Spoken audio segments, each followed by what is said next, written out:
সকলকে শুভ নববর্ষের অনেক অনেক শুভেচ্ছা। তো আজকে আমরা বেরোচ্ছি একটু বাড়ির সামনে রামকৃষ্ণ মিশন যাব, আর ওখানে গিয়ে ভিডিও করব। তো সবাই কেমন আছেন কি না জানাবেন যেন। আর আমাদের এখানেও অনুষ্ঠান হচ্ছে, আবার আমরা যাচ্ছি রামকৃষ্ণ মিশন, সেখানেও অনুষ্ঠান হবে। তো একটু একটু ক্লিপ নিয়ে আমি এখানে অ্যাড করব, তো দেখবেন। তো চলুন যাওয়া যাক রামকৃষ্ণ মিশন। পয়লা বৈশাখ হলো বাংলা সালের প্রথম দিন, আর আমরা এই দিনটা খুব আনন্দের সাথে উদযাপন করে থাকি প্রতি বছর।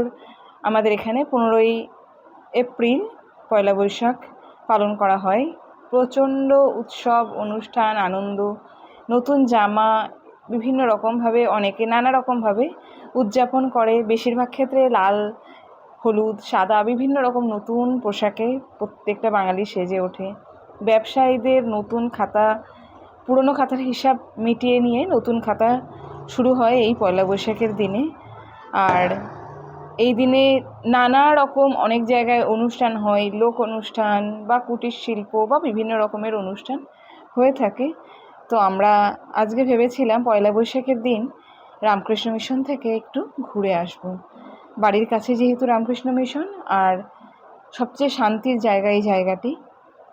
আমাদের আস্তে আস্তে একটু সন্ধ্যা হয়েছে, দেখলাম অনেকে ফিরছেন আবার অনেকে আসছেন, তবে অন্যান্য দিনের মতো এই সময়টা ফাঁকা হয়ে যায়নি। এখন কিন্তু লোকের আনাগোনা লেগেই আছে। এখানে বসেছিলাম, এটা ভেতরের জায়গা, একদম পিছন সিটে বসছি, কারণ কি যদি ভিডিও ক্লিপ নেওয়া থাকে পিছন সিটে বসে নেওয়া যায়, কিন্তু সামনের সিটে বসে একটু অস্বস্তি তো অবশ্যই বোধ হয়। সবাই খুব শান্তভাবে মনোযোগ সহকারে স্বামীজির বক্তৃতা শুনছেন। একটা নতুন জামা কাপড়ের গন্ধ কিন্তু এই চারিদিকে মোমো করছে। আর এখানে অনেকক্ষণ উনি বক্তৃতা দেন, শেষে একটি গান এবং এর বাইরে একটি খুব সুন্দর স্নিগ্ধ জায়গা আছে, সেই জায়গাটাও দেখাচ্ছি দাঁড়ান। এই যে দেখছেন, এখানটা হচ্ছে একদম পিছন সিট যেখানে আমি বসেছিলাম। এখানে বসেই পিছনে দেখুন কামারপুকুর, জয়রামবাটি বিভিন্ন জায়গার কিন্তু ছবি দেখা যাচ্ছে। আর আমরা এখানে বাইরে বেরিয়ে এলাম।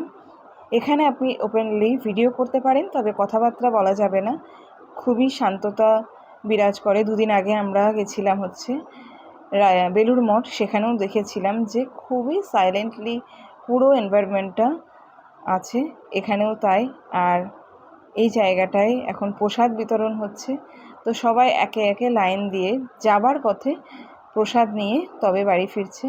এখন সবার হাতে একটা করে প্রসাদ অবশ্যই আছে, এখন আমরাও একটা করে প্রসাদ অবশ্যই পেয়ে গেছি এবং এখন যাব বাড়ি। অর্চির নতুন জামাটা কেমন লাগছে, আমি ইচ্ছা করেই আজকে পাঞ্জাবি কিনেছি, যে বাঙালিদের শ্রেষ্ঠ উৎসব পয়লা বৈশাখ, সেদিন একটু না হয় নতুনভাবে একটা পাঞ্জাবি পরেই কাটুক।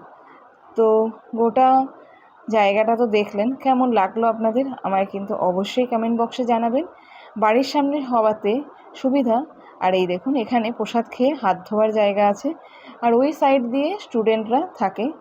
যদি পারি আমাদের এখানকার অনুষ্ঠানটা আপনাদের দেখাচ্ছি।